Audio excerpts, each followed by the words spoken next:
পাকিস্তানের বিপক্ষে কোনো কিছু না পাওয়ার ম্যাচে মুশফিকুর রহিম এবং মাহমুদুল্লাহ রিয়াদ যদি দুটো সেঞ্চুরি করেন বা দুটো ভালো ইনিংস খেলেন, কি পরিস্থিতি হবে আপনি একবার চিন্তা করছেন?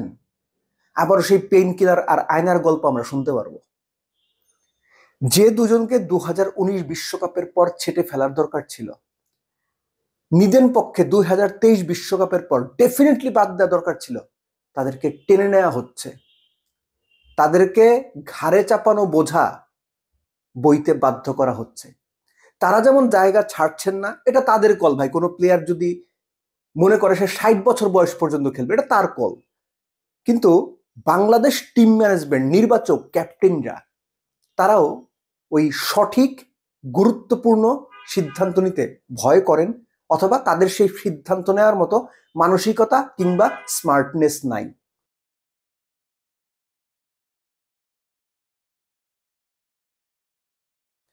মহেন্দ্র সিং ধোনি যখন ভারতীয় দলের অধিনায়ক হলেন, সাদা বলের ক্রিকেট থেকে ভারতের ক্রিকেটের অন্যতম দুই প্রধান চরিত্র, আমাদের যেমন পঞ্চপাণ্ডব, তাদেরও সেরকম বিগ ফাইভ বিগ ফোর ছিল, তাদেরই দুইজন, রাহুল দ্রাবিড় এবং সৌরভ গাঙ্গুলিকে ছেটে ফেলেছিলেন। এই বোল্ড কল, এই সাহসী কল, এই সময় উপযোগী কল ভারতীয় ক্রিকেটকে কোথায় নিয়ে গেছে সেটা আপনারা দেখতে পাচ্ছেন। আর আমরা কি করেছি? দিনের পর দিন 33, 35, 37 বছরের বয়স্ক ক্রিকেটার, যাদের ফর্ম নাই, যারা 7 ম্যাচ পর এক ম্যাচে গিয়ে পারফর্ম করে, যাদের ফিটনেস লেভেল নিচের দিকে, তাদেরকে আমরা দিনের পর দিন টেনে নিয়ে যাচ্ছি দুইটা কুযুক্তিতে। কুযুক্তি, আবারও বলছি। এক, রিপ্লেসমেন্ট কোথায়? রিপ্লেসমেন্ট দেখান। গাঙ্গুলি দ্রাবিড়ের রিপ্লেসমেন্ট রেডি ছিল না তাদের লেভেলে, তৈরি করা হয়েছে। দ্বিতীয় কুযুক্তিটা কি? তারা তো এইটুকু খেলে, অন্যরা তো তাও পারে না।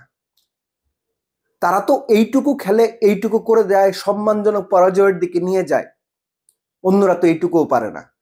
আপনারা এই অন্যদের সুযোগ দিয়ে দেখেন, অন্যরাও যদি সম্মানজনক পরাজয়ের দিকে নিয়ে যায়, তাহলে তাদের রেখে আপনারা কি করবেন?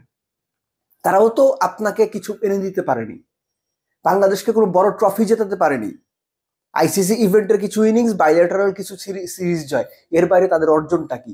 আমি বারবার এই দুজনের কথা কেন মেনশন করছি? কারণ তারা বাংলাদেশ ক্রিকেটে যতদিন আছেন, অন্তত এর 1/3 সময় আগেই তাদেরকে ছেটে ফেলা উচিত ছিল টিম ম্যানেজমেন্টের। তারা রিটায়ারমেন্টে যাবেন কি যাবেন না, এটা তাদের পছন্দ। কিন্তু এই যে কুযুক্তি দিয়ে দিনের পর দিন মুশফিক, রিয়াদদের টেনে নিয়ে যাওয়া, এবং সেই কুযুক্তি বাংলাদেশ টিম ম্যানেজমেন্ট, নির্বাচকরা নিজেদের ভেতরে ধারণ করেন। ক্যাপ্টেন সাহসী সিদ্ধান্ত নিতে পারেন না, প্রেস কনফারেন্সে এসে মিনমিন করেন, সাহস করে বলতে পারেন না যে এই জায়গাতে ইয়াং কাউকে দরকার, ইয়াং ব্লাড দরকার, রিফ্রেশিং ব্লাড দরকার, সেটা তারা বলার সাহস পান না। বাংলাদেশ ক্রিকেট ভালো করবে এটা আপনি কেন এক্সপেক্ট করেন? এক্সপেক্ট করার কোনো কারণ নাই। প্লেয়াররা চিন্তা করে নিজেদের স্বার্থে, দেশের স্বার্থে না। ক্রিকেট ম্যানেজমেন্ট চিন্তা করে ফেসবুক জনতা কি বলছে, জনতার রায় কোন পক্ষে। গালি খাবো না তো, সাহস করে সিদ্ধান্তটা নিতে চায় না।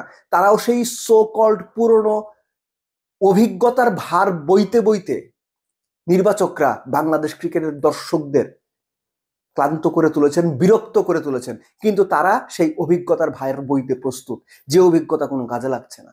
কাজে লাগলো 7 ম্যাচ পরে গিয়ে লাগে, 10 ম্যাচ পরে গিয়ে লাগে। এর জন্য শুরুতে আমি বলছিলাম যে পাকিস্তানের বিপক্ষে যদি রিয়াদ এবং মুশফিক দুটো 100 করেন, তাহলে পরিস্থিতি কি হয় দেখবেন। সেই কুযুক্তিগুলো আবার ফিরে আসবে। মাহমুদুল্লাহ রিয়াদ এর আগে দুটো ফরম্যাট থেকে একদম মাঠ থেকে বিদায় নিয়েছেন, যে সৌভাগ্য বাংলাদেশের টপমোস্ট প্লেয়ারদের কাউরই হয়নি। তার সামনে সেই সুযোগটা আছে, সেই সৌভাগ্যকে আরো প্রস্ফুটিত করা, আইসিসি চ্যাম্পিয়ন্স ট্রফির মতো আসর থেকে একদম বীরের বেশে বিদায় নেওয়ার। তিনি সেটা করবেন কিনা আমি জানি না, কিন্তু তার সামনে এই হাতছানিটা আছে। সো চয়েস তো তার।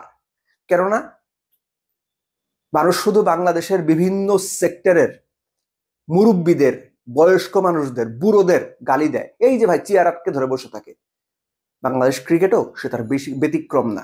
এখানেও মুরব্বীরা চেয়ার আটকে ধরে বসেই থাকে, এবং যে পর্যন্ত তাদের কাছ থেকে চেয়ার কেড়ে না নেওয়া হয় বা সরিয়ে না দেওয়া হয়, তারা যান না।